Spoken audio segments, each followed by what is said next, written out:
Bonsoir à toutes et à tous. Nous sommes très heureuses de vous retrouver pour cette 8e édition déjà de notre webinaire Lundi de prostitution et société, qui ce soir est consacré à ni un travail ni du sexe.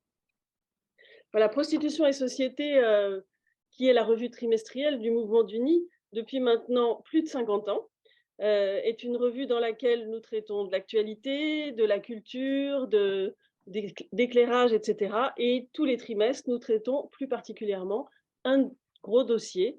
Vous pouvez vous abonner pour 25 € seulement par an. Voilà, c'est vraiment un soutien pour notre revue, qui est la seule revue qui traite de ces sujets en France et une référence pour l'abolitionnisme.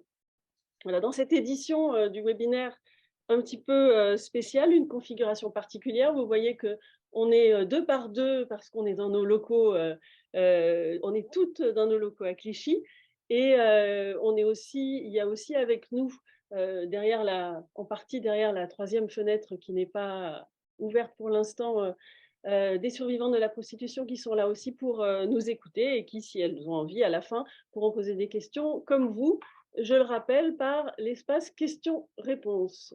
Voilà. Apparemment, on ne peut pas écrire dans le chat, me dit-on, qui est désactivé. Alors là, j'ai jamais vu ça, mais c'est pas grave. Je vais mettre, voilà, donc normalement, si vous n'avez qu'à écrire dans les questions, alors très bien. Donc pour cette édition, donc, on a choisi de traiter du sujet de la campagne que vous avez peut-être vue sur les réseaux sociaux et sur notre site depuis maintenant presque 3 semaines, depuis le 20 novembre.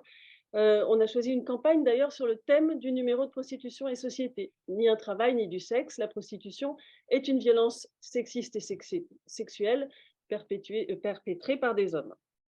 Voilà. Donc ce soir, nos invités, l'autrice de ce très beau dossier, Claudine Le Gardinier.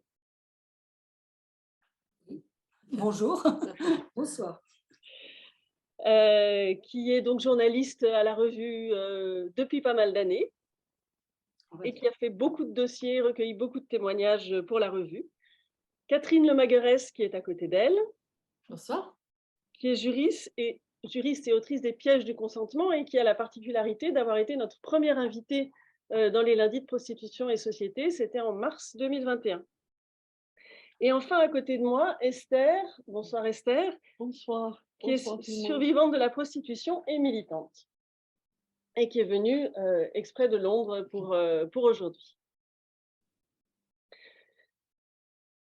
Voilà, donc pour commencer, je vais déjà passer la parole à Claudine qui va vous présenter rapidement le dossier avant qu'on rentre dans le vif du sujet. Oui, alors deux mots de contexte.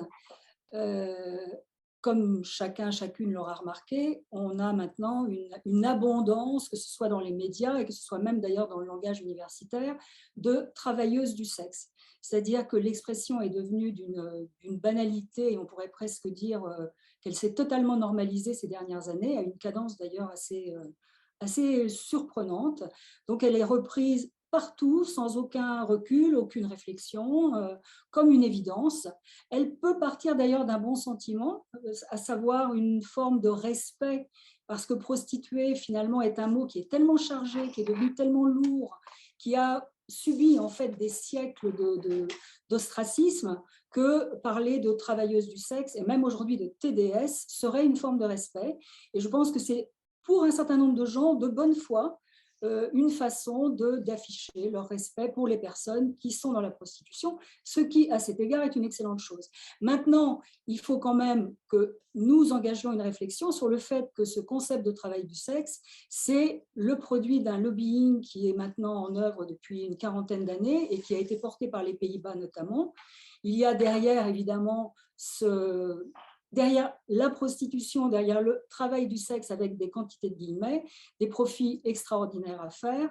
Et on le sait aujourd'hui, pour aller très vite, en Europe, un certain nombre de nos voisins ont adopté une législation qui permet la reconnaissance prétendument du travail du sexe, en réalité la reconnaissance du proxénétisme, puisque pour ne prendre que l'exemple de nos voisins allemands, les proxénètes sont devenus des managers du sexe. C'est surtout ça d'ailleurs que cette loi de 2002 en Allemagne a entraîné. Alors bref, il nous a semblé qu'il était urgent d'interroger en tout cas ce concept qui est vraiment une victoire ultime du capitalisme libéral. On parle de métier, on parle de services, on parle de prestations, de TDS, et en gros, la question qui se pose, c'est est-ce que le sexe peut être un travail? Et notre titre, qu'on va pouvoir développer, c'est donc ni un travail, ni du sexe. Et on va pouvoir s'en expliquer un peu plus longuement. Merci beaucoup, Claudine. Donc, vous avez peut-être vu le chat remarche. On a activé le chat, donc vous pouvez aussi commenter dedans, mais toujours les questions dans Q&R. Alors, avant d'aller plus avant dans la discussion, je vais vous montrer une vidéo de la survivante Daria Kovanka, qui a fait pour le collectif Abolition Porno Prostitution une excellente vidéo qui est disponible sur YouTube sur qu'est-ce que le travail du sexe.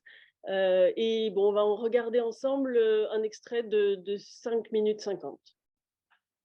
Le temps que je partage l'écran.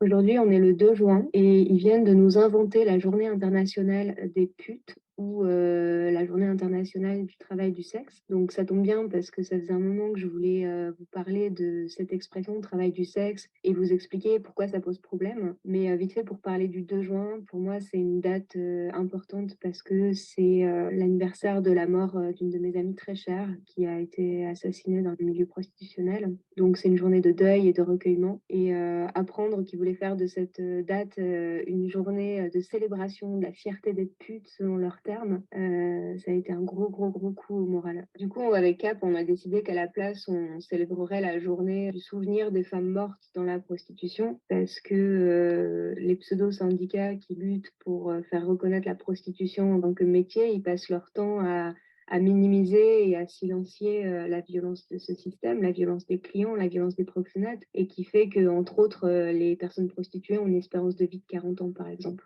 Donc j'en reviens à l'expression travail du sexe qui maintenant est utilisée systématiquement dès qu'il est question de prostitution et même quand il est très clairement question de traite ou de prostitution de mineurs, donc de pédocriminalité. Et je voulais vous dire que ce terme-là, il est politique, il n'est pas neutre, il exprime déjà un positionnement. Donc l'idée qu'on veut faire passer à travers l'utilisation de ce terme, c'est quoi? C'est que premièrement, la prostitution serait un métier comme un autre. Et deuxièmement, on parle juste de sexe en fait. Donc où est le problème?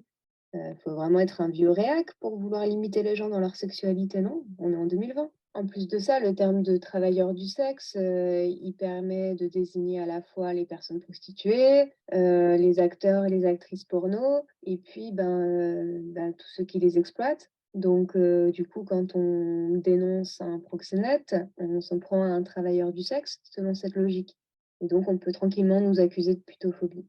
C'est pratique. Donc, pour nous qui sommes passés par là, la prostitution, c'est clair, c'est ni du travail, ni du sexe. Et je vais t'expliquer pourquoi. Je pourrais passer 2 heures à t'expliquer pourquoi la prostitution ne pourra jamais être conforme au Code du travail, ou je pourrais te parler longuement de toutes les violences extrêmes qui ont toujours eu lieu dans la prostitution et qu'on ne retrouve dans aucun secteur professionnel.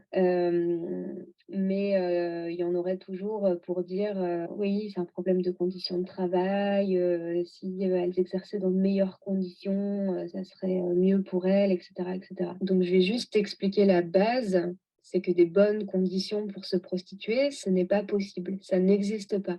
On va voir pourquoi. En fait, dans n'importe quel métier, il y a un deal. Toi, tu dois faire certaines tâches et en échange de ça, on te donne de l'argent.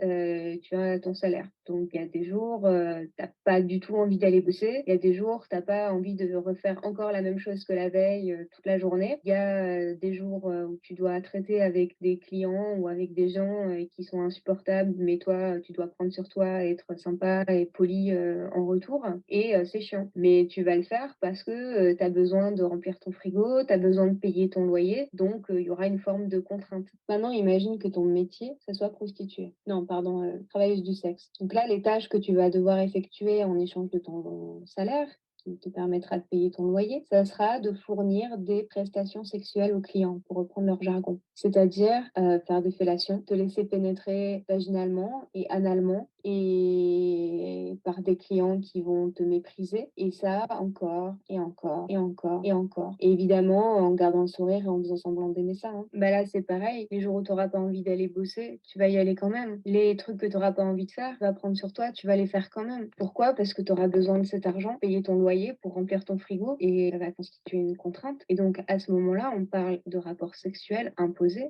par l'argent, par la contrainte économique. Et donc, à ce moment-là, on parle de viol. On est d'accord? Bon, maintenant, si ton métier, c'est de faire la même chose, mais devant une caméra, et ben, tu vas signer un contrat qui dira que le tournage aura lieu tel jour, de telle heure à telle heure, et que tu devras effectuer telle pratique sexuelle avec telle personne en échange d'une certaine somme d'argent. Peut-être que l'idée, elle va te plaire sur le moment, c'est possible.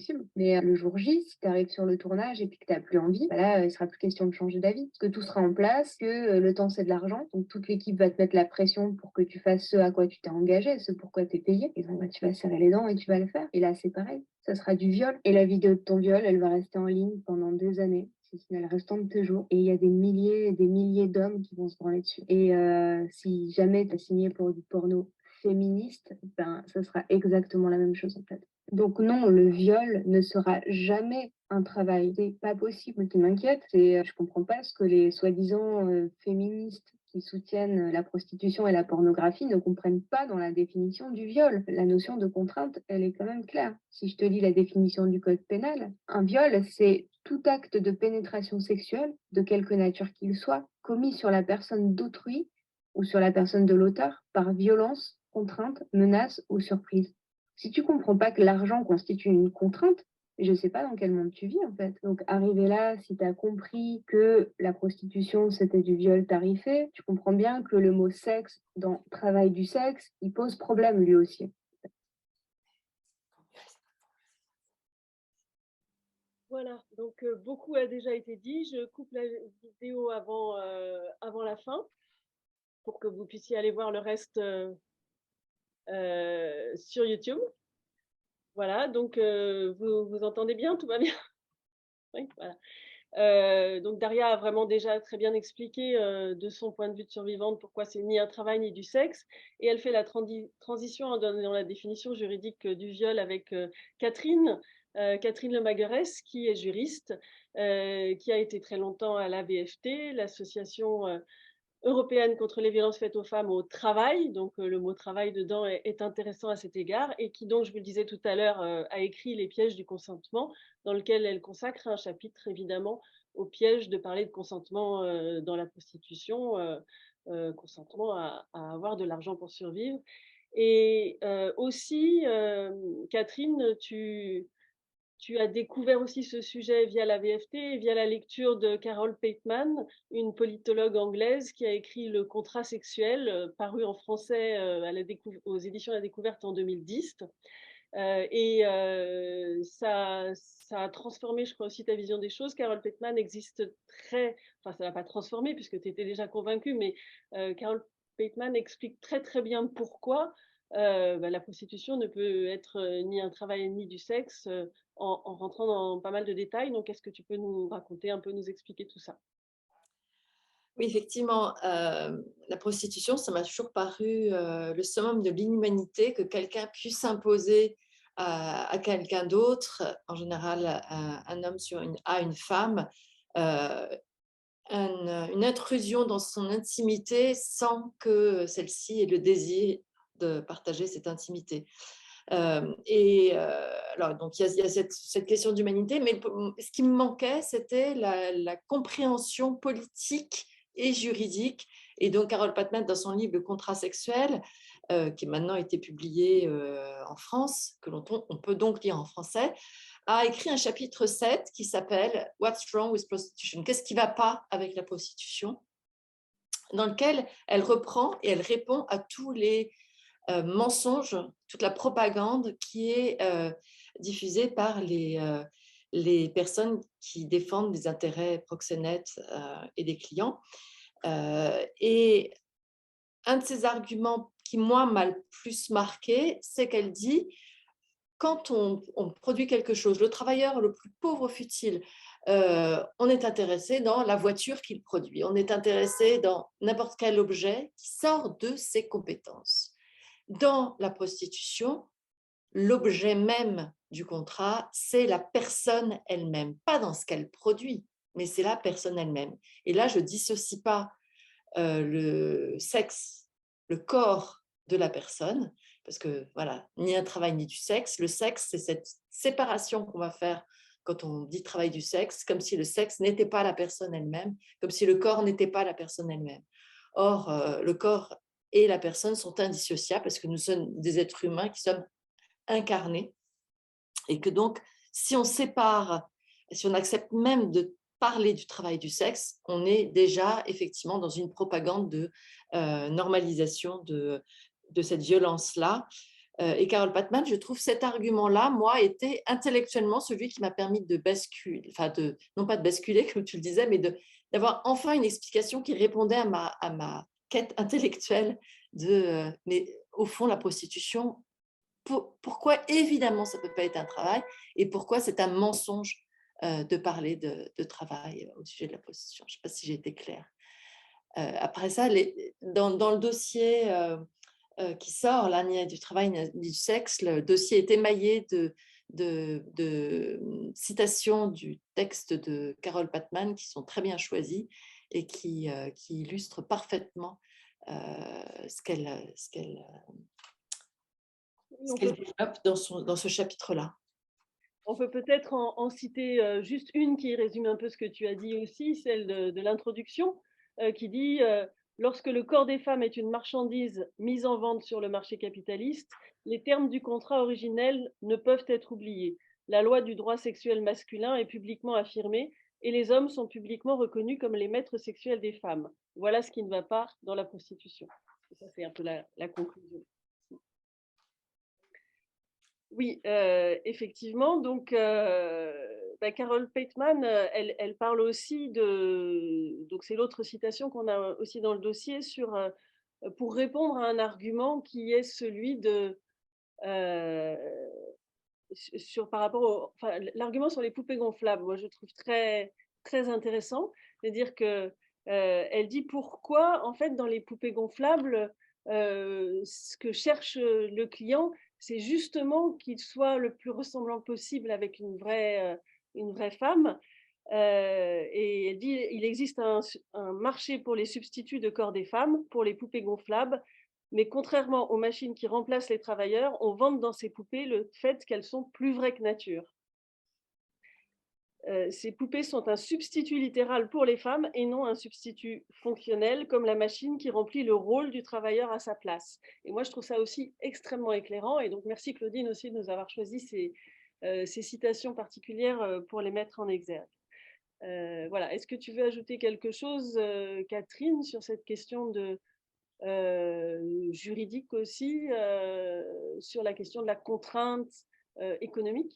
Alors, j'aimerais beaucoup que l'analyse de Daria soit juste mais en l'état du droit français, on ne peut malheureusement pas l'affirmer comme ça, parce que la contrainte économique, pour l'instant, n'est pas reconnue en droit en matière de viol notamment, ou de violence sexuelle plus généralement. Effectivement, pour qu'il y ait violence sexuelle, que ce soit agression sexuelle ou viol, il faut prouver qu'il y a eu contrainte, menace ou surprise, un de ces 4 éléments-là.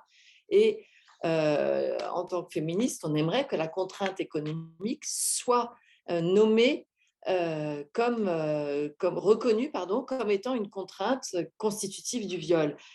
Et on a eu sur ce sujet-là une ordonnance qui a été rendue par une juge d'instruction, dont d'ailleurs il y a un verbatim qui est cité dans le dossier de prostitution et société, où la juge d'instruction dit mais non, on ne peut pas reconnaître la contrainte économique, parce que sinon, ça reviendrait à considérer que la prostitution est un viol. Parce que, évidemment, personne n'a envie de faire ce métier-là, si ce n'est ce métier, donc évidemment entre guillemets, si ce n'est sous la contrainte économique. Et ça me rappelle qu'il y avait eu un directeur, un employeur, qui avait dit à sa salariée, donc à une femme qui l'agressait, il dit « mais je vous paye déjà ». Donc, j'ai tous les droits, en fait. vous êtes déjà ma salariée. Donc, sous-entendu, vous êtes déjà ma prostituée, donc je fais ce que je veux. Et donc, pour lui, ça n'était même plus une agression sexuelle, évidemment. Il avait le droit, avant, c'était le droit de cuissage. Et là, il faut relire le livre de Marie-Victoire Louis, Le droit de cuissage, où il y a tout un article sur le parallèle qu'elle fait au XIXe siècle entre le salariat et la prostitution et la proximité qu'il y avait entre les deux. Et donc ça renvoie aussi à la question de tant que le droit ne nommera pas, ne reconnaîtra pas et ne nommera pas la prostitution à la hauteur de ce qu'elle est, c'est-à-dire effectivement un viol, puisque c'est imposé à une personne qui ne consent pas, contrairement à ce que l'on dit, mais qui n'a pas le choix de faire cela. Et la question du choix, elle ne doit pas être posée en termes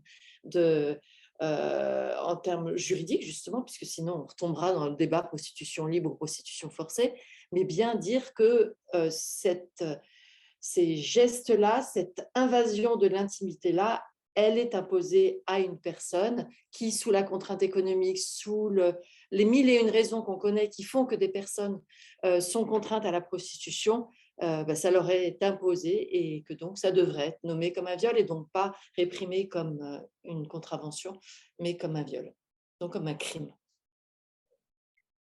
Oui, alors effectivement, tu faisais allusion à ce verbatim qui est aussi dans la revue, qui a été, suite à une interview que Claudine a faite d'une autre juriste, Laure Ignace, que tu connais bien, qui dit notamment, et ça, bon, je sais pas, vous avez peut-être vu sur les réseaux sociaux, on a mis pas mal de citations issues notamment de ce dossier depuis une semaine, qui sont vraiment très percutantes, et donc qui dit légaliser le travail du sexe aurait des implications sur toutes les femmes qui travaillent, dès lors qu'il deviendrait légal de faire entrer des agissements sexuels dans le cadre d'un contrat, la protection des victimes de harcèlement sexuel et de viol sur le lieu de travail serait caduque.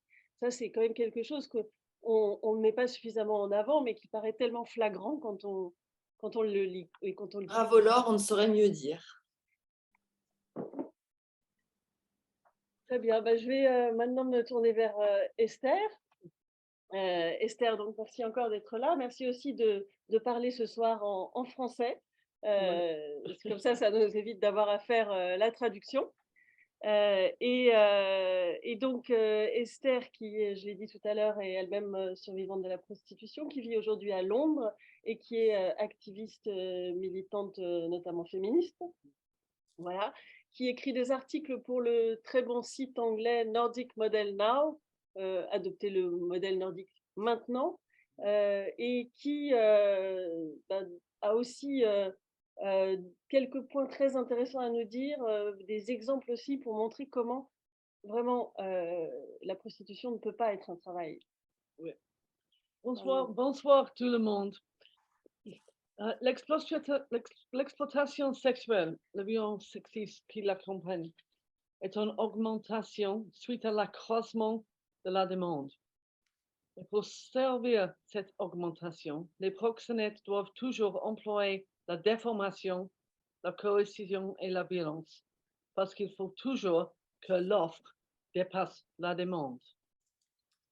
Et face à cette offre excessive et la compétition qui suit, les femmes sont toujours obligées elles-mêmes ou forcées par les proxénètes d'abandonner toutes les limites personnelles qu'elles avaient quand elles ont commencé. Et en effet, le fin du jour de tous les éléments qui constituent les sex work et la prostitution. Si vous faites des films porno, il devient bien connu, les acheteurs vous proposent plus d'argent qu'ils donnent aux autres femmes. En ce cas, les films sont comme les chansons qu'on entend sur Spotify ou Apple Music. Les profits des groupes musicaux ne viennent plus de la musique enregistrée, ils viennent du spectacle en direct. Et c'est comme ça avec le porno. Dans les clubs de striptease, vous avez du mal à gagner assez d'argent pour payer la location parce qu'il y a plus de danseurs que les clients. Vous acceptez donc les offres des acheteurs. Les propriétaires nient que les choses se passent comme ça parce que sinon, ils perdront les permis. C'est la même chose chez OnlyFans, où les femmes qui gagnent plus d'argent étaient les influenceuses d'Instagram et les autres qui étaient déjà célèbres avant et qui capitalisent là-dessus. Beaucoup d'autres ne gagnent plus que le salaire minimum. C'est elles qui sont vulnérables aux propositions des acheteurs. Et en fait, la déformation, la coercition et la violence sont tous les termes qui normalement détruisent les contrats. S'il y a des déformations, ce n'est pas un vrai contrat. S'il y a des coercitions, ce n'est pas un vrai contrat. S'il y a de la violence, ce n'est pas un vrai contrat. Et si les propriétaires des magasins, des bureaux, des autres entreprises, beaucoup de nouveaux employeurs, ils emploient des agences de recrutement ou font des petites annonces dans les journaux. Il y a une description d'emploi, il y a peut-être quelque chose sur la questionnaire de ligne, une spécification de la personne, il y a quelques phrases sur le cheminement de carrière. Mais en fait, le cheminement de carrière vers toujours vers la prostitution. Les propriétaires ne coûtent plus d'employés dont ils ont besoin parce que ça coûte trop cher. Tout ça se passe dans un cadre réglementaire où la discrimination raciste, sexiste, etc. est interdite et où les propriétaires sont obligés de protéger la santé et la sécurité des employés. Si vous attendez un grand roulement de personnel à cause des morts, des blessures graves, des maladies physiques et psychologiques, et ce n'est pas la guerre, vous savez que ce n'est pas du travail, de la prostitution.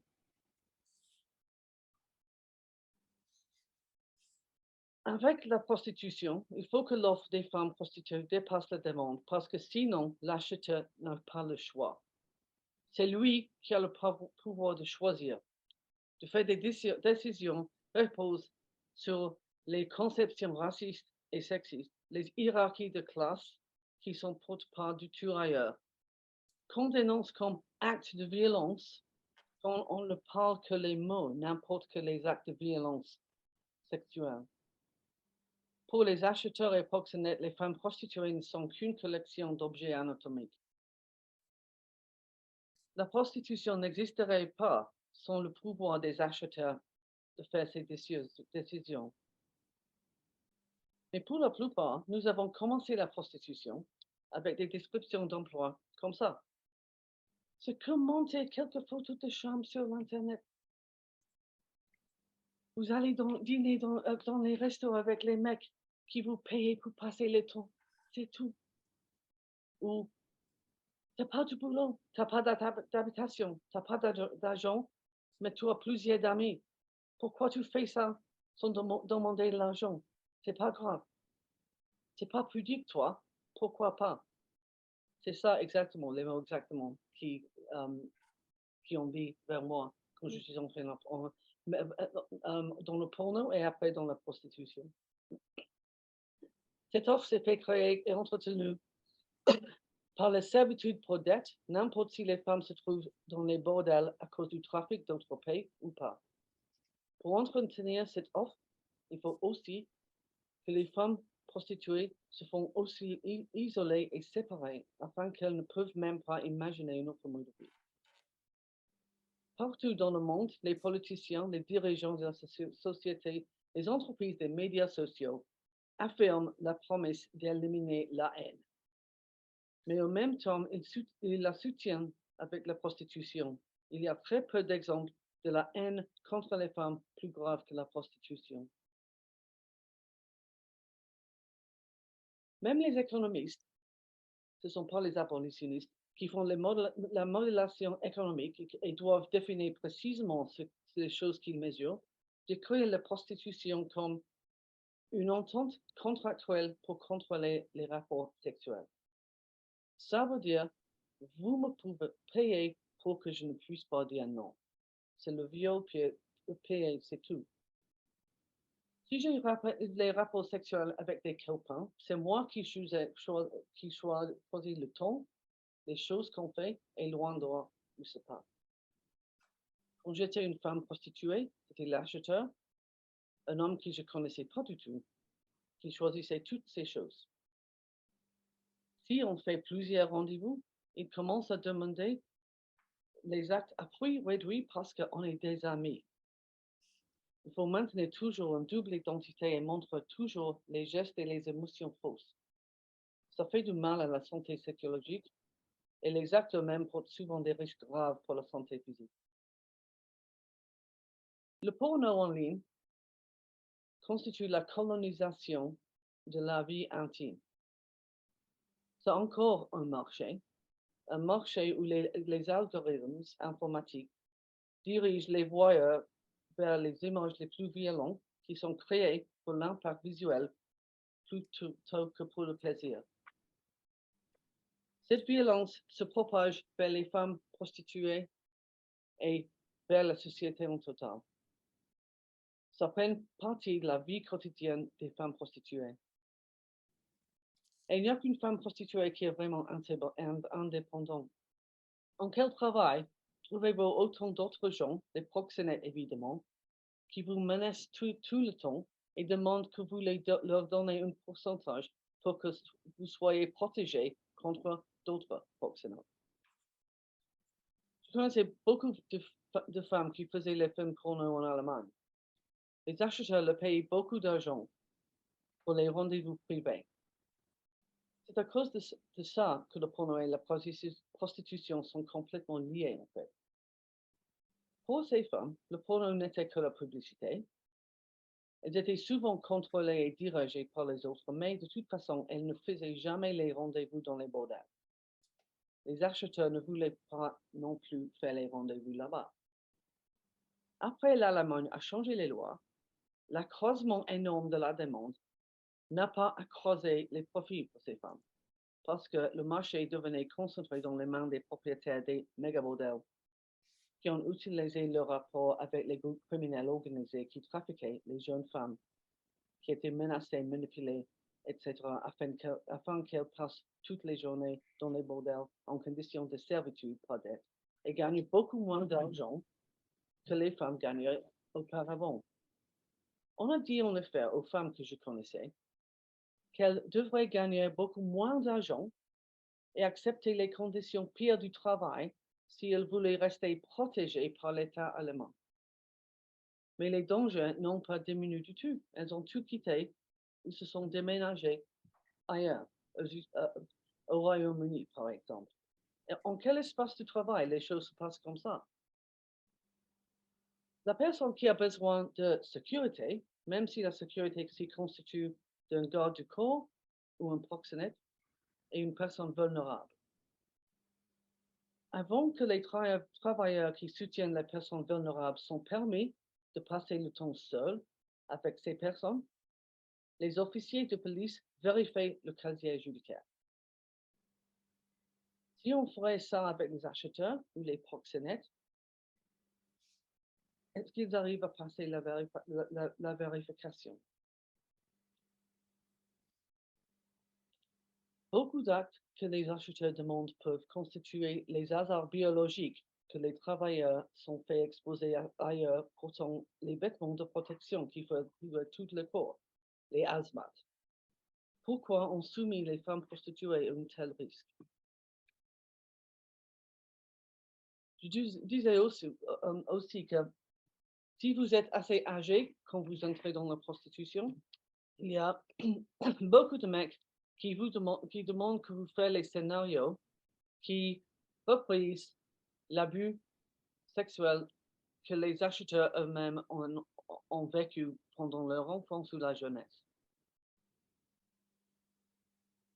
Si vous êtes psychologue ou vous travaillez quelque part pour conseiller les gens comme ça, vous avez ce qu'on appelle la supervision. Il y a d'autres gens qui parlent après avec vous parce que c'est dur d'entendre les choses comme ça.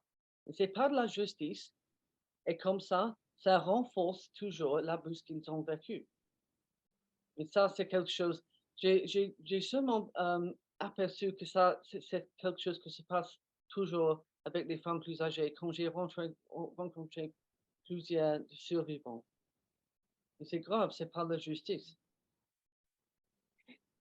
Merci beaucoup, Esther, pour tous ces exemples très parlants, effectivement, de l'absurdité de cette espèce de retournement perpétuel opéré par l'expression de travail du sexe et l'industrie du sexe pour dissimuler la réalité de ce qui se passe dans la prostitution.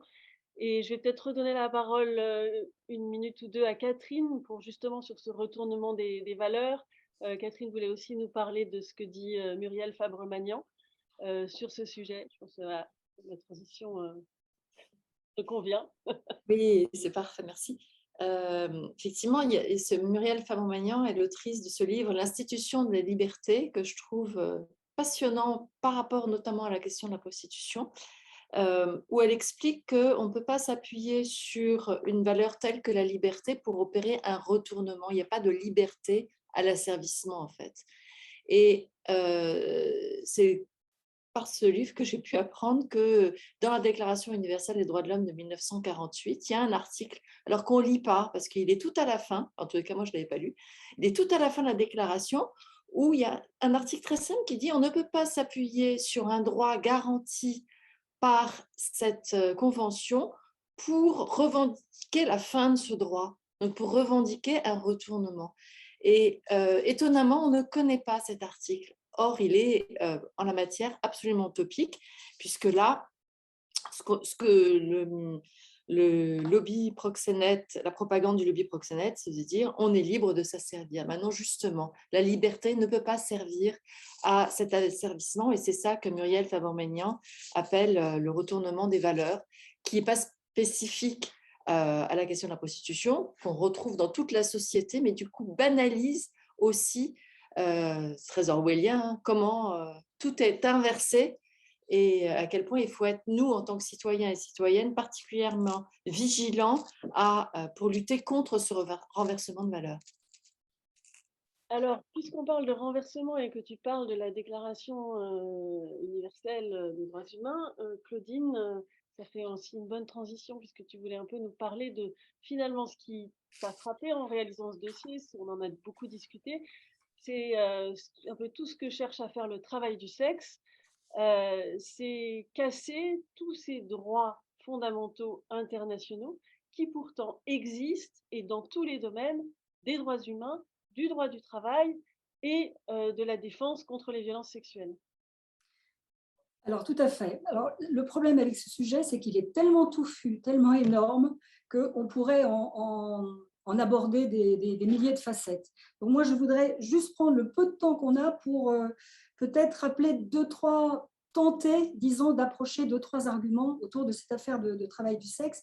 Et avant de répondre à Sandrine et de parler de ces nouvelles normes, puisque finalement, la notion de travail du sexe, elle n'est jamais qu'une contradiction flagrante avec toutes les avancées de nos sociétés aujourd'hui, que ce soit au niveau du travail et des exigences du monde du travail, notamment des normes internationales, que ce soit la sexualité des personnes et notamment des femmes. Donc tout ça, je voudrais y venir. Mais je voudrais juste, avant de te répondre, Sandrine, je revoyais tout de suite une phrase qui me semble importante de Carole Petman, puisque ce soir, c'est ça, elle va avoir les oreilles qui sifflent, parce que je crois qu'avant, on parle de cette histoire de travail du sexe, il y a une chose qui doit être absolument dite, c'est que tout ça n'est pas une attaque contre les femmes qui même se déclarent travailleuses du sexe. Elles ont besoin, par revendication de dignité, et puis parce que c'est plus simple que d'affronter parfois des traumatismes qui sont extrêmement violents. On a passé aujourd'hui une partie de cette journée avec des survivantes qui nous ont dit à quel point c'est difficile de regarder en face les traumatismes qu'elles ont vécus. Il est plus facile quelque part, ce n'est pas une accusation de ma part de dire ça, mais c'est plus léger, on va dire, de se déclarer travailleuse du sexe et de dire, voilà, je revendique ce travail. C'est aussi une façon, peut-être, d'édulcorer quelque part un vécu et de ne pas avoir à affronter des choses extrêmement violentes à regarder. Et donc, Carole Petman disait, dire que quelque chose ne va pas dans la prostitution n'implique pas un quelconque jugement dévalorisant sur les femmes qui se livrent à ce travail. Lorsque les socialistes critiquent le capitalisme et le contrat de travail, ce n'est pas parce qu'ils méprisent les travailleurs, mais parce qu'ils en sont les défenseurs. Et je crois aussi que notre travail en tant qu'abolitionnistes, c'est de défendre les femmes en situation de prostitution, quel que soit le nom qu'elles se donnent, c'est-à-dire de dénoncer les violences qu'elles subissent, dont Esther a parlé, dont on pourrait parler extrêmement longtemps, puisque je repensais, moi, en préparant un peu ça, au bouton d'urgence qui existe dans les bordels. Comme vous le savez, il n'y a pas de bordel sans bouton d'urgence, un près de la porte, un sous la table, un à côté du lit, parce que c'est quand même un travail qui est tellement risqué, où il y a des risques de mort, et où elles disent bien, il faut avoir des yeux autour de la tête parce qu'on peut toujours tomber sur un cinglé. Déjà, on peut interroger quand même un travail qui met face à un danger permanent, qui a aussi beaucoup été redit par les femmes avec qui on a passé cette journée. Alors, d'une part, la violence est omniprésente. Une autre chose que je voudrais redire aussi ouais, voilà, pour commencer un peu à essayer de débroussailler tout ça, c'est aussi rappeler en quoi, et Catherine l'a un peu dit tout à l'heure, le sexe est une exception. En effet, nous sommes notre corps et le sexe a quand même un statut exceptionnel. Alors, on nous dit qu'on sacralise le sexe. Non, on ne sacralise pas le sexe. On sait simplement que le sexe, déjà dans notre droit, n'est pas traité comme le reste du corps. Si on me casse un bras, le jugement qui va être rendu ne sera pas le même que si on me viole. S'attaquer au sexe d'une personne ou lui casser un bras, ça n'est absolument pas de même nature. Donc, il faut quand même revenir aux choses tout à fait élémentaires en rappelant qu'on ne parle pas de la même chose. Déjà, cette exceptionnalité sexuelle doit être rappelée. C'est quand même une chose, disons, de fond. Alors, les violences dans cette activité font qu'effectivement, ça ne peut pas appartenir au monde du travail tel qu'il est défendu aujourd'hui. Et puis, je vais aussi rebondir sur quelque chose qui a été abordé par Sandrine tout à l'heure, c'est le droit du travail. C'est-à-dire que si on accepte l'idée que le sexe, à nouveau, est une des facettes, une des dimensions du travail aujourd'hui, on peut abandonner tout de suite toutes les avancées, finalement, qu'on a obtenues sur la question du harcèlement. Comment est-ce qu'on va encore défendre des femmes qui sont dans des métiers de service, qui sont dans des métiers précaires et qui sont déjà elles-mêmes exposées au harcèlement sexuel des personnes, des hommes en l'occurrence, dont elles s'occupent, si on normalise l'idée que la dimension sexuelle rentre dans le travail. Je lisais encore aujourd'hui un article sur Mediapart disant à quel point les femmes qui travaillent dans le service à la personne sont victimes de harcèlement de la part de certains de ces hommes, et notamment de harcèlement sexuel. Et on peut se demander comment on va pouvoir les défendre à partir du moment où le sexe va être, j'ai envie de dire, avec des guillemets encore, tout naturellement, une dimension du travail. J'aime toujours citer cette campagne des infirmières hollandaises, c'était, je crois, il y a une dizaine d'années. Les infirmières hollandaises, comme vous le savez, en Hollande, le travail du sexe est prétendument reconnu, ce serait un métier comme un autre. N'empêche qu'elles ont été obligées de lancer une campagne à l'égard, alors pour l'opinion publique et pour leurs patients, pour rappeler qu'une infirmière, ça n'est pas la même chose qu'une prostituée. Et pourquoi ont-elles été obligées de lancer une campagne? Eh bien, parce qu'un certain nombre de ces patients avaient complètement oublié la différence. Dans un pays où il était tellement normal d'accéder à une prestation sexuelle, comme on le dit élégamment aujourd'hui, les gars ne voyaient vraiment pas pourquoi ils auraient dû se gêner avec la personne, avec l'infirmière qui venait s'occuper d'eux et les soigner. Donc, on voit à quel point c'est effectivement dangereux pour toutes les femmes et à quel point ce serait une sorte d'abdication, en fait, sur tout le combat qui est mené sur le harcèlement sexuel. Alors, une chose aussi qui, en tout cas, nous semble à nous tout à fait intéressante, c'est à quel point comment dire, je dis toujours normalisation, je voudrais bien trouver un autre mot, mais du travail du sexe, met en danger ce qui, par ailleurs, est l'avancée obtenue par tout le mouvement MeToo. Et il y a déjà une chose, par exemple, aujourd'hui, vous aurez constaté sur la question de la sexualité, c'est qu'on ne cesse de dire aujourd'hui aux jeunes filles, aux jeunes femmes, aux femmes d'une manière générale, et c'est une excellente chose, il a fallu attendre longtemps, qu'elles ont le droit de dire non, tout simplement. Même, elles peuvent changer d'avis en cours de route.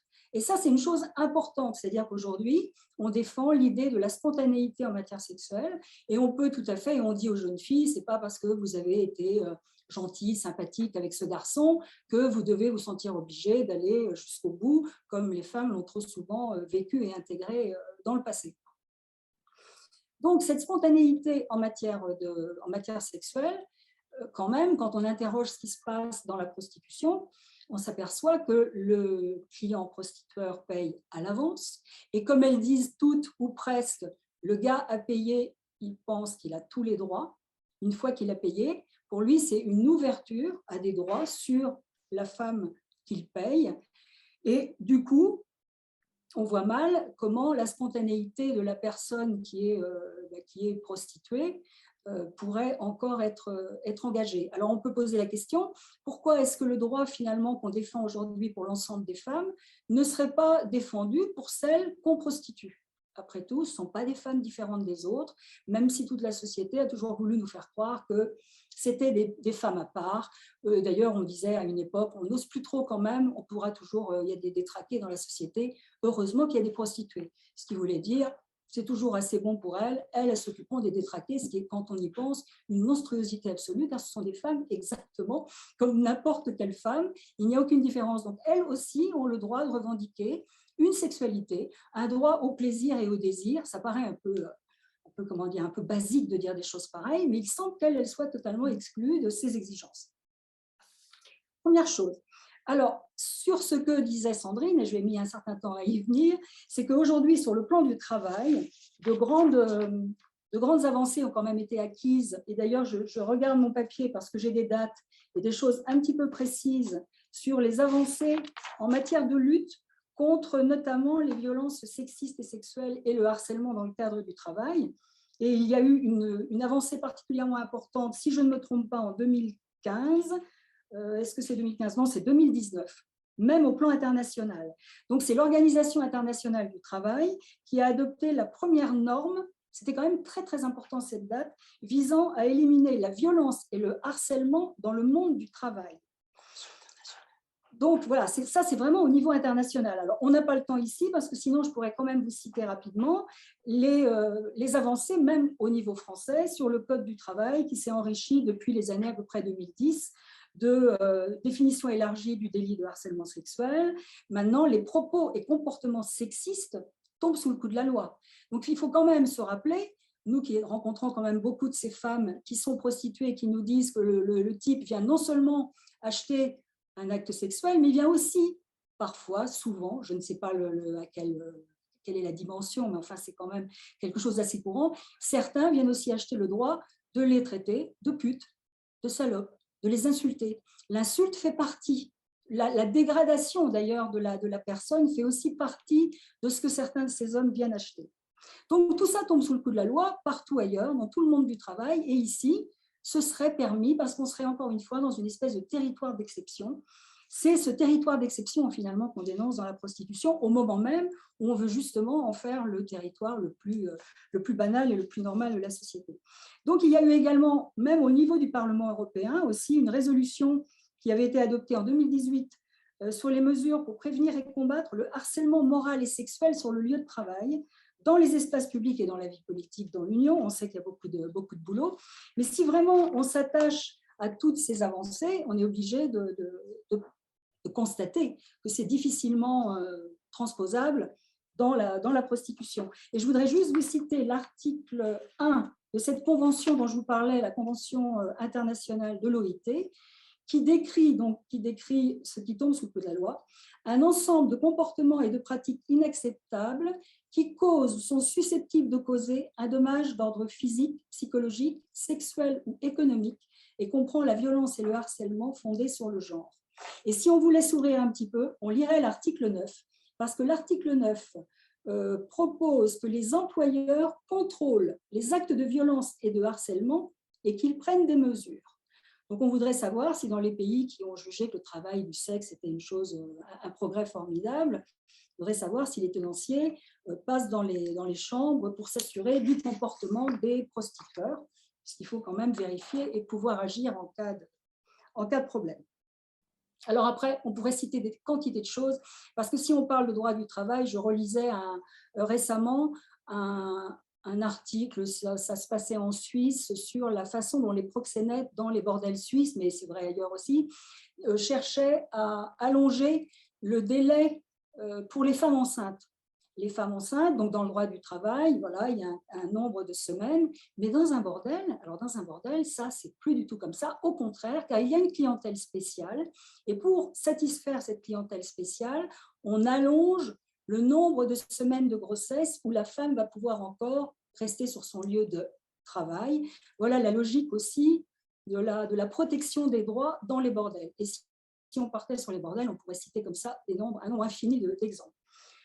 Il y en aurait des tas d'autres, je vais peut-être m'arrêter un petit peu pour ne pas monopoliser la parole, mais c'était vraiment deux ou trois choses. Et si, une dernière chose quand même, c'est la nouvelle notion également qui rentre également dans les esprits de plus en plus et dans les textes, qui est celle de travail décent. Et la notion de travail décent s'impose aussi de plus en plus. Je ne vais pas vous faire de lecture parce que ce serait trop long, mais dans cet excellent dossier, vous en trouverez le détail et c'est intéressant aussi pour la réflexion.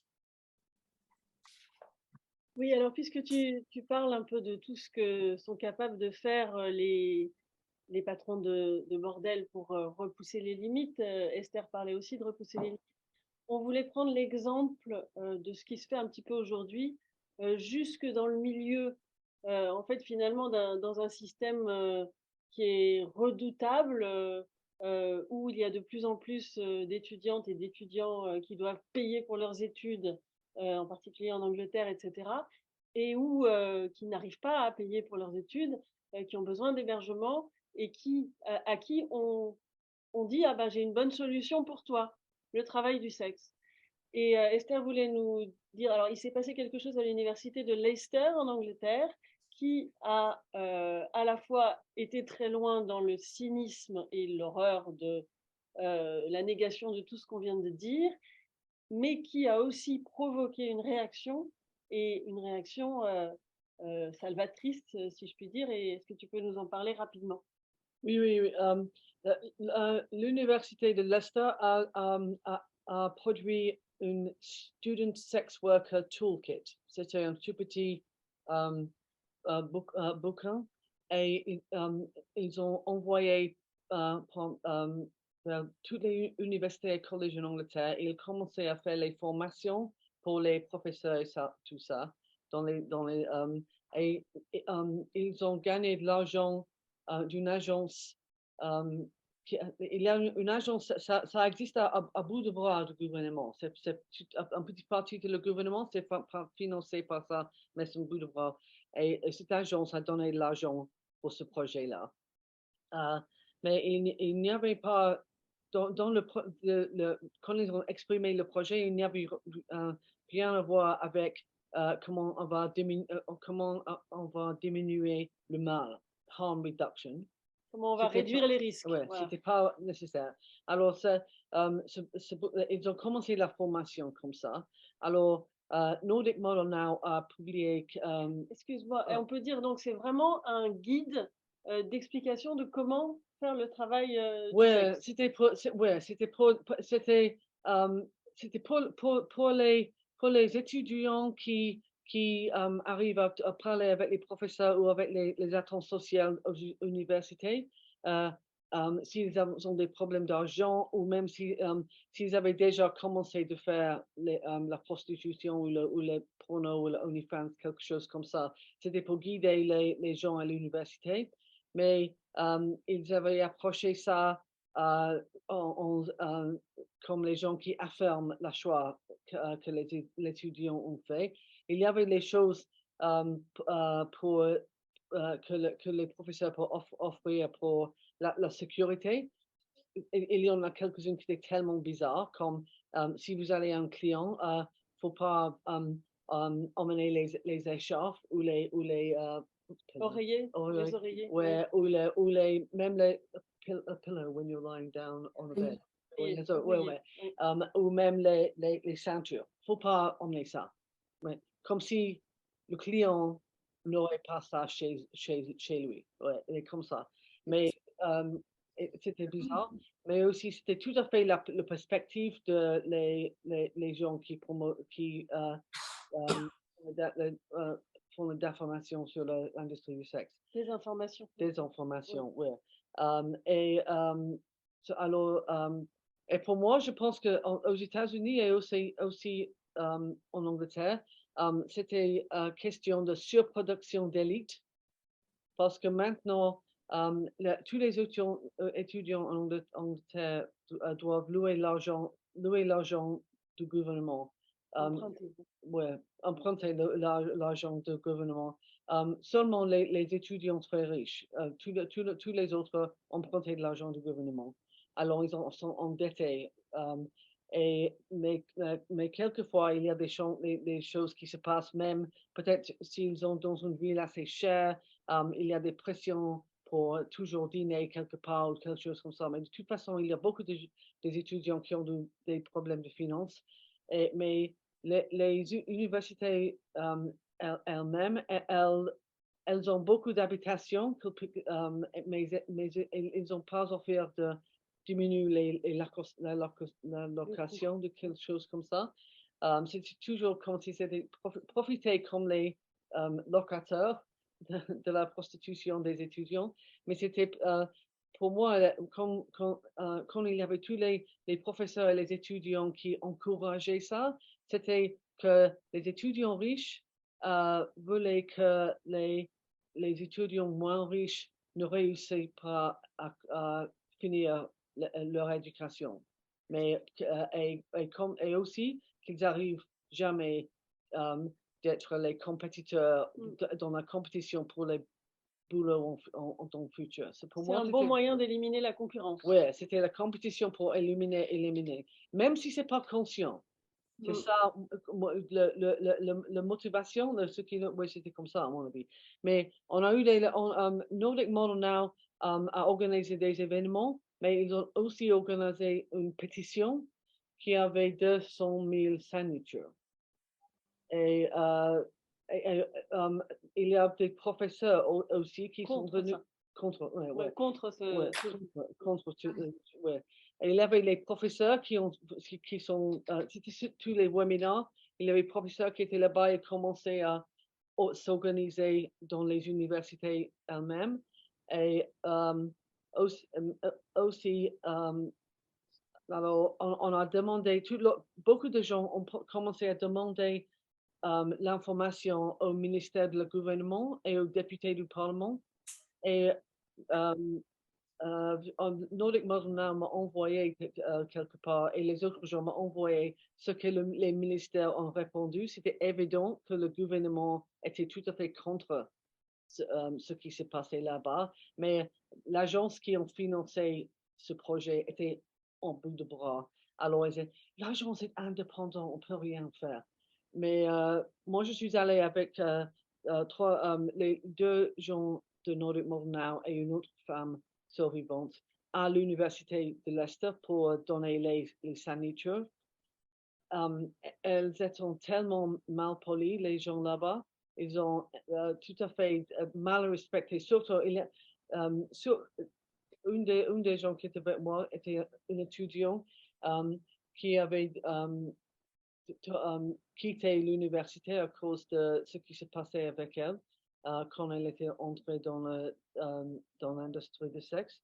Et elle avait beaucoup de dettes. C'était très difficile. Et quand elle avait le courage de parler avec ces gens-là à l'université, ils ont coupé avant qu'elle finisse. Elle dit, on t'a entendu déjà. Et c'était ça. Et j'étais furieux, mais je pensais, on n'est que 4 ici. Peut-être on est tout petit. Mais en fait, c'était évident que les ministères ont entendu ce qu'on disait et beaucoup d'autres gens parce que l'agence ont arrêté le finance pour le projet. Et après ça, le projet se fait retirer. Et alors, c'est un des grands succès qu'on a eu en Angleterre avec les abolitionnistes. Mais les mêmes gens à Leicester maintenant ont commencé à travailler avec l'Agence nationale de police en Angleterre pour trouver si les sites Internet qui s'occupent de l'exploitation sexuelle, commerciale, et en Angleterre, c'est la manière en laquelle la plupart des prostitutions se passent, c'est sur ces sites. Ils veulent savoir si c'est possible que ces sites devenir plus sauf pour les filles là-bas. Les propriétaires des sites disent, oh, on a beaucoup de mesures de sécurité. Les acheteurs peuvent s'enregistrer. Mais en fait, très peu d'acheteurs sont enregistrés. Et les numéros de téléphone des femmes qui sont là-bas sont en plus public sur le profil. Et, et les clients peuvent parler, même s'ils n'ont pas enregistré, mais c'est les femmes qui doivent donner la photo ou le site avec le nom et la date et tout ça. Alors, c'est impossible. Il y avait un rapport d'un groupe, un comité du Parlement écossais sur ça, qui ont dit que les flics ont se condamné pour ce qu'ils ont fait, parce qu'en fait, ils ont donné la légitimité politique aux sites, parce qu'ils ont collaboré au niveau il y a une toute petite organisation et on peut appeler ces gens-là s'il y a un client dangereux, mais c'est tout à fait anonyme, tu ne sais pas à qui tu parles. Et il y a des flics, mais il y a d'autres gens qui travaillent pour ça. Mais en fait, les flics auraient pu demander accès à tous les messages à l'intérieur de ces sites, s'ils voulaient. Mais basically, les flics ont vendu la sécurité des femmes sur ces sites-là. Il y a 2 semaines, il y a un homme qui a été condamné dans son cours parce qu'il avait tué 2 femmes qu'il a rencontrées sur ce site-là. Lui, il avait enregistré. Alors, c'était le médaille d'or, le ballon d'or de ce site-là. C'était les gens peuvent s'enregistrer. Il était enregistré et quand même, il a tué 2 femmes. Alors, le site était tout à fait en complicité avec ce qui se passe là. Alors, ça montre bien la non-sécurité. Oui, mais aussi savoir que pour la 2e fois, l'Université de Leicester a fait une grande erreur parce que maintenant, on est vraiment en colère de ce qui se passe là-bas. Mais ce qui se passe avec le Student Sex Worker Toolkit, c'est un tout petit, on a fait un petit peu de progrès au niveau de ça, mais pour moi, c'est toujours question de surproduction d'élite, de tout ça. Mais effectivement, c'est quand même une victoire qui passe par 200 000 activistes. Ouais. Et en fait, je pense qu'à un moment donné, ça va tellement loin qu'il y a peut-être à un moment donné une réaction collective possible, mais c'est terrible qu'il faille en arriver là et on l'attend beaucoup et trop longtemps cette réaction. Donc voilà, en Angleterre, il y a beaucoup de réactions qui se passent en ce moment dans le milieu féministe. Ouais. En ce moment en France, on est plutôt dans une tendance comme si on allait sur des choses qui ont déjà tellement prouvé ailleurs que ça ne fonctionnait pas. Et finalement, en France, on est un peu au summum de ce qu'on a connu, de la défense du travail du sexe. Donc c'est pour ça qu'il nous semblait tellement important de revenir et de dire que c'est ni un travail ni du sexe. À ma connaissance, Neither Sex Nor Work, je l'ai entendu la première fois de Rachel Moran, survivante, et j'ai trouvé ça tellement éclairant que c'est vrai que ensuite ça nous est apparu très important. Est-ce qu'il y a déjà des questions ou des nouvelles questions? Est-ce que parmi les survivantes qui sont là, il y en a qui voulaient intervenir ou pas? Voilà, c'est Stéphanie qui va nous dire s'il y a des questions à poser. Alors, on a quelques questions, en effet. Je vais mettre ma vidéo. Hop. Les survivantes sont dans l'autre pièce, donc si elles veulent intervenir, elles peuvent venir dans mon bureau pour intervenir. Elles sont les bienvenues. On a une personne qui nous demande au final quel serait, d'après nous, d'après les intervenantes, le bon terme juste et respectueux entre voilà, prostitution, travail du sexe. Est-ce qu'il y a un terme juste et respectueux? Moi, je commencerai par inviter de lire notre définition de la prostitution sur le site. Que c'est un système dans un contexte de violence contre les femmes, dont les hommes sont les auteurs, et puis qui est un obstacle à l'égalité femmes-hommes. Oui, Oui, et on du dit coup, victime de prostitution. Moi, je suis Victime. tout à fait d'accord avec ça. et en fait, oui, moi je renchéris, je pense qu'on peut garder ce terme à condition, parce que c'est vrai qu'il a été abîmé, il a pesé sur les personnes qui la subissent. Les prostituées ont toujours été les victimes d'une espèce de marquage au fil des siècles.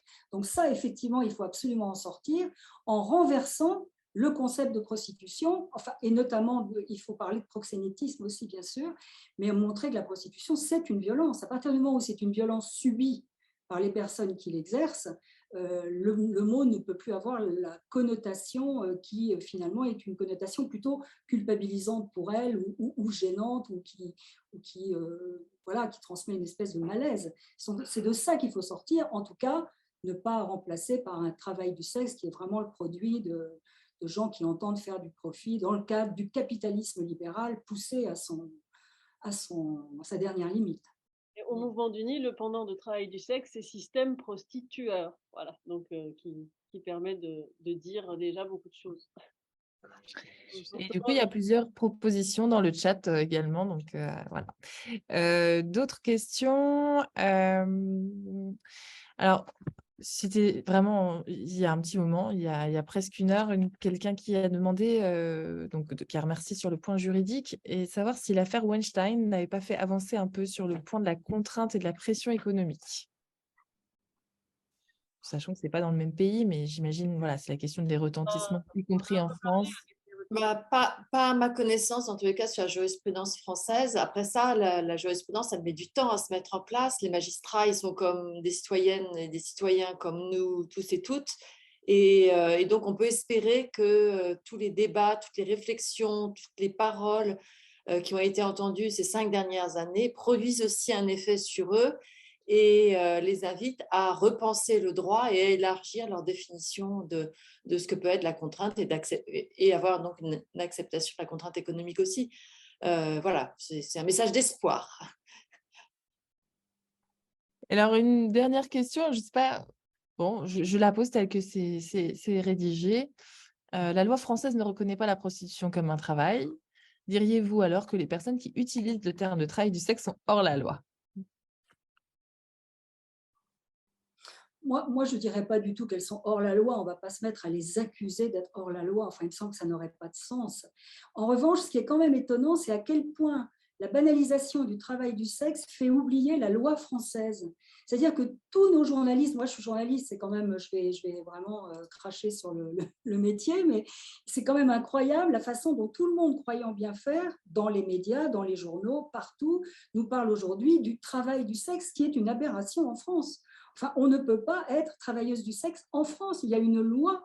C'est la force quand même de ce système libéral, enfin de ce système de libéralisme extrême qui réussit même à nous faire oublier nos propres textes, nos propres lois, pour des notions qui en plus apparaissent comme un peu branchées, parce qu'on ne l'a pas dit, mais c'est quand même une expression qui a réussi à se couvrir d'une espèce de vernis un peu chic féministe, un peu moderne, un peu branché. En fait, ça paraît tellement plus moderne que prostitution.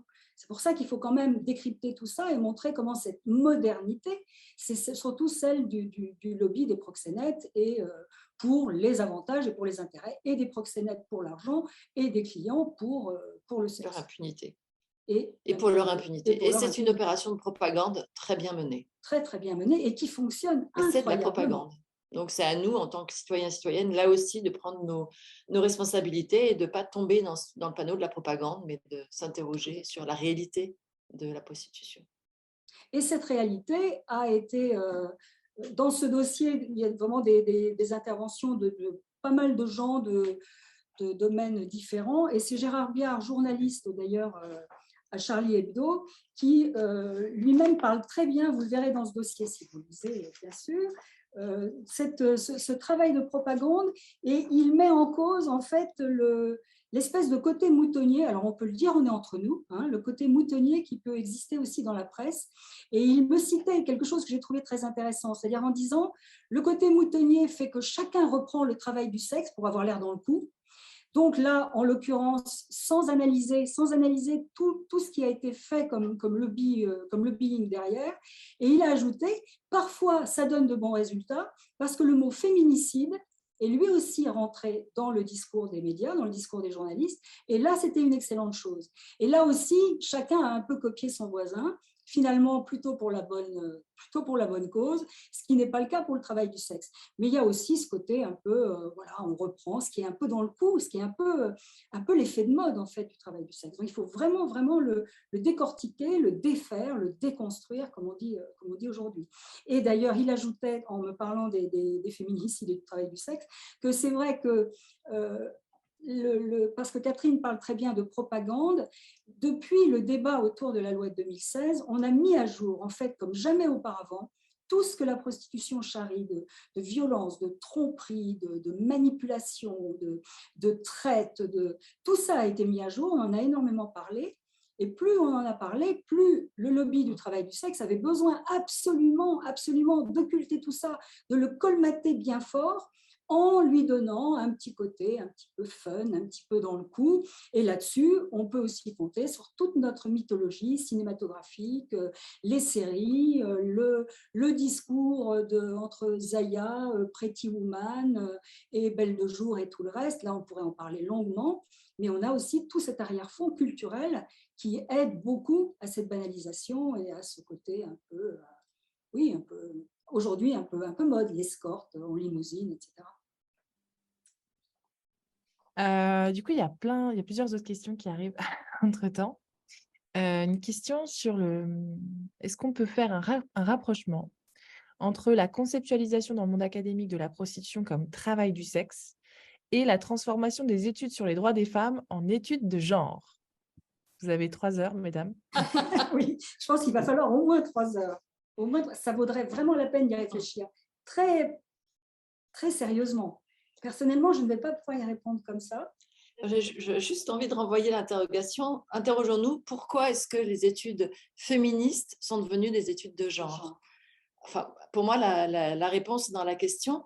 Et puis, du coup, ça me renvoie à un DU qui a invité le STRAS, je crois que c'est un DU d'études de genre à Paris, qui a invité le STRAS comme interlocuteur possible sur les questions de violences faites aux femmes et de la prostitution. Et là, je me dis que comment est-ce que c'est possible que cet opérateur de propagande soit invité dans un DU sur les violences faites aux femmes ou sur les études de genre? Parce que peut-être ça s'appelle les études de genre. Ça s'appellerait les droits des femmes, ils n'auraient pas été invités. On aurait pu lire leur prose, on aurait pu travailler autrement sur leur argumentaire, mais on n'aurait pas fait venir le STRAS, qui est présenté, qui est là aussi banalisé, normalisé, comme un interlocuteur acceptable.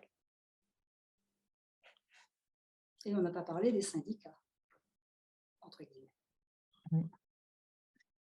Une autre personne vous demande qu'est-ce qu'on peut répondre aux personnes pro-prostitution qui disent que justement établir un cadre légal permettrait, donc légaliser la prostitution, permettrait de protéger ces femmes plutôt qu'elles encourent ces dangers dans l'ombre. Donc les dangers dont vous avez parlé. Je vais laisser Claudine répondre. Juste, je vais faire un parallèle, même si comparaison n'est pas raison. On a en France accepté, dans beaucoup de pays, que l'excision était une violence contre les petites filles.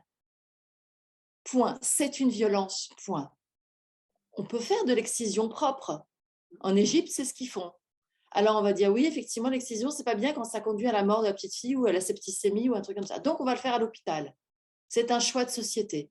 Nous, on ne veut pas d'excision du tout. On ne veut pas d'excision propre. On ne veut pas d'excision, point. De la même façon, on ne veut pas de prostitution, point. Donc, voilà, ce n'est pas aménageable, ce n'est pas organisable, il n'y a pas de bonne prostitution et de mauvaise prostitution. Il y a toujours une oppression, il y a toujours un asservissement.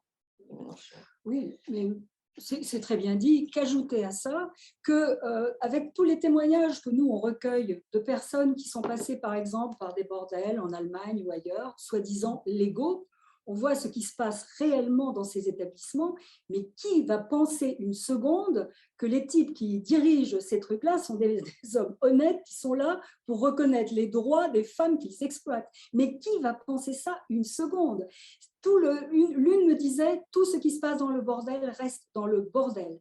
Elle me racontait les disparitions, les femmes qui se faisaient passer à tabac. Elle me disait elle s'était fait brûler à coups de cigarette par un client un jour, qu'il était hors de question d'aller le dire au patron, parce que le patron allait l'accuser de ne pas savoir gérer la situation.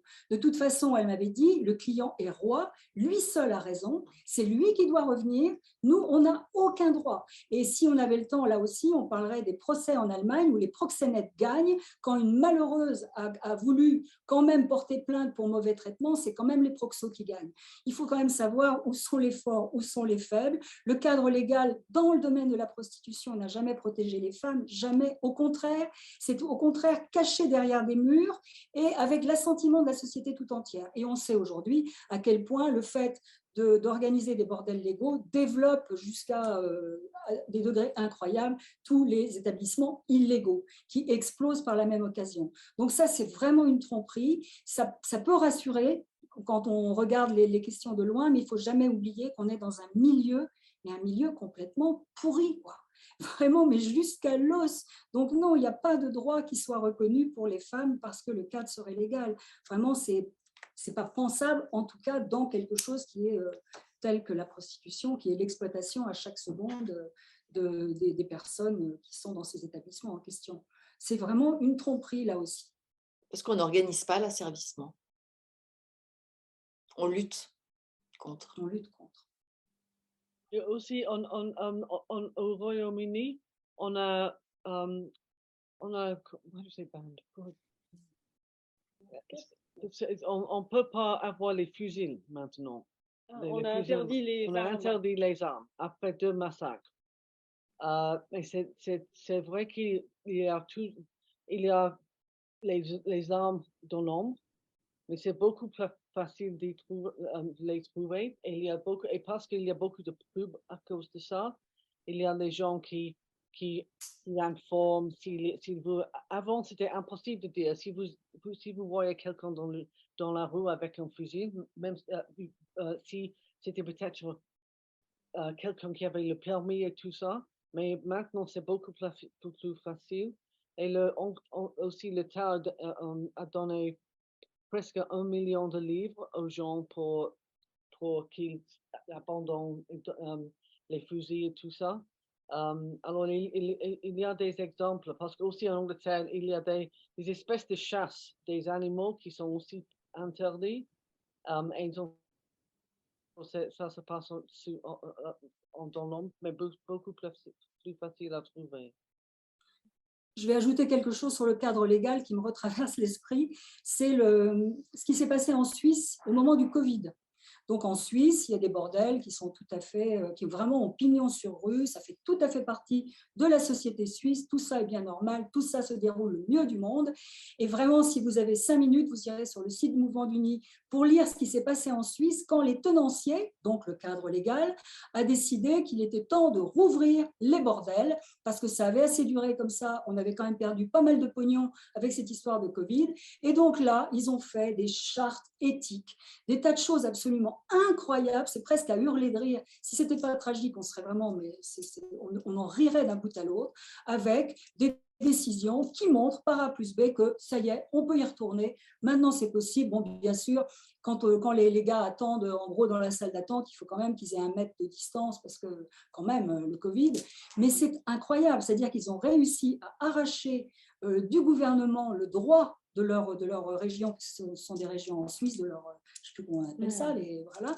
Et ils ont réussi à obtenir l'autorisation de rouvrir les bordels, mais vraiment, lisez ça parce que tout est dit sur la farce énorme que ça peut être. Et tant pis pour la santé des femmes, ce qui n'intervient en aucune manière dans cette affaire. Mais le profit pour les tenanciers et que les clients puissent quand même avoir droit à leur ration.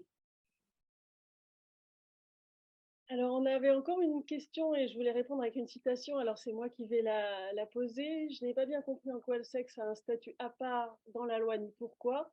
Je suis d'accord personnellement, mais j'ai toujours du mal à expliquer pourquoi on ne pourrait pas faire de l'argent avec son sexe comme avec ses bras. à part faire appel à la conscience de la personne, le manque de désir que cela implique et que c'est traumatisant. Oui, effectivement, donc il y a ce que disait, je crois que tout à l'heure, sur le fait que quand on ne pénalise pas de la même manière le fait de casser un bras et de pénétrer une personne avec la définition du viol. Mais je voulais vous lire une autre citation de Daria, dont vous avez vu la vidéo au départ, qui pour moi dit bien un peu ce dont il s'agit, disant que sur ce que les défenseurs du travail du sexe s'appellent compétences professionnelles, ce n'est que de la dissociation traumatique. Sur le moment, on ne se rend pas compte. De toute façon, j'avais connu que de la violence, donc c'était banal. Le problème, c'est après. Les dommages physiques, psychiques, les cauchemars, les flashbacks, la panique, la terreur. La prostitution m'a bousillée, elle a bousillé ma vie sexuelle. Et tout ça, ce serait de la liberté, du progressisme? Non, c'est du viol tarifé. L'argent est la preuve de la contrainte. Il permet au client d'imposer à la prostituée de se plier à son désir en se coupant d'une partie d'elle-même. Je trouve que voilà, dans ce vécu très clair, on voit la différence qu'il y a entre la prostitution et entre le sexe et le bras. Et je vais ajouter quelque chose, c'est tout le travail qui a été fait aussi par les féministes ces dernières années autour de ce qu'on a appelé les violences gynécologiques, c'est-à-dire la manière dont on va traiter une femme quand on va avoir affaire à son sexe et pas au reste de son corps. Et là-dessus aussi, on a beaucoup avancé. Maintenant, il y a des textes qui demandent à ce qu'un traitement particulier, eh bien oui, soit quand même reconnu quand il s'agit du sexe. Le sexe, ça n'est pas la même chose que le reste. Et à cet égard, dans le dossier, j'avais interviewé Emmanuel Piette, que tout le monde connaît du CFCV, qui est gynécologue, et en lui demandant finalement qu'est-ce que c'est un acte médical, qu'est-ce que c'est un acte sexualisé. Et elle a dit, c'est pas très long, donc je vais vous le citer parce qu'elle a dit une chose que j'ai trouvée très intéressante. Elle a dit, bien sûr, les actes gynécologiques, donc c'est une intrusion dans le sexe des femmes, ce geste ne doit pas être sexualisé, il y a une sensibilité à avoir, des précautions à prendre. On n'introduit pas un spéculum comme un manche de pioche, mais ce qu'elle a dit de plus intéressant, c'est ça. Le geste est médical, pas sexuel. Il doit être aussi bref que possible, tenir compte de la personne, être bienveillant. Et surtout, quand j'examine une patiente, je ne prends pas mon pied. Ce n'est pas un geste que je fais pour le plaisir. Il y a une façon une façon d'aborder le sexe des femmes qui est, on le voit dans la manière dont une gynécologue doit s'y prendre, dont des textes aujourd'hui sur les violences gynécologiques sont peaufinés par rapport au passé. Alors après, on pourra continuer comme ça. Comment prouver définitivement que le sexe n'est pas la même chose que le reste? Le sexe, c'est tellement émotionnel aussi, c'est tellement du vécu, c'est tellement, on le voit avec toutes ces femmes qui sont marquées par des violences qu'elles ont vécues. Encore une fois, avoir eu un bras cassé n'occasionne pas un pareil retentissement émotionnel, psychologique, psychique. Je crois que je ne sais pas si on peut aller plus loin pour prouver que le sexe, c'est pas la même chose.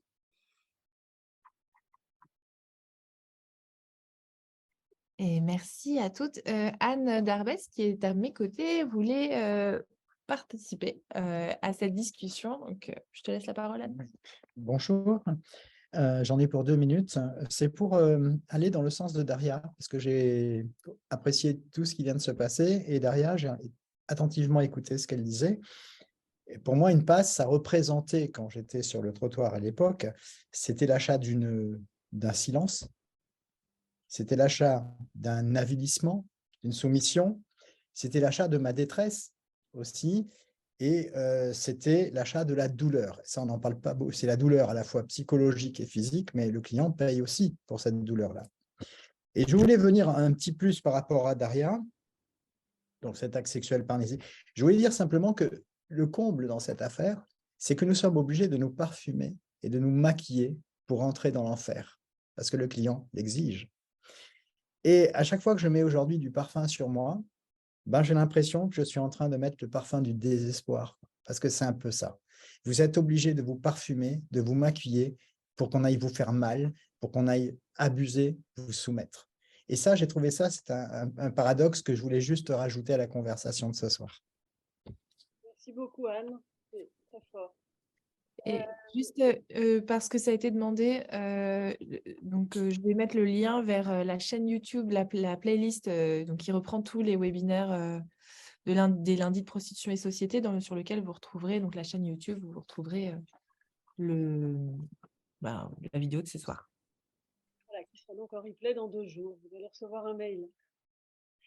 Oui, et je pensais aussi à quelque chose que Esther m'avait dit hier. En fait, si être dans la prostitution, c'était comme être infirmière et que c'était un métier, c'est pas le client qui choisirait quelle infirmière intervient. Et dans la prostitution, c'est toujours le client qui choisit. Il peut même choisir avec racisme, sexisme, etc. Et ça, c'est assez définitif pour moi. En fait, on se rend jamais compte, mais effectivement, voilà, il choisirait pas la personne. Merci beaucoup. En plus, Stéphanie a déjà trouvé la playlist. Parfait. Merci à toutes et à tous de nous avoir suivis jusque tard. Merci beaucoup à nos invités, Claudine, Catherine, Esther, et merci Stéphanie, merci Anne, merci tout le monde.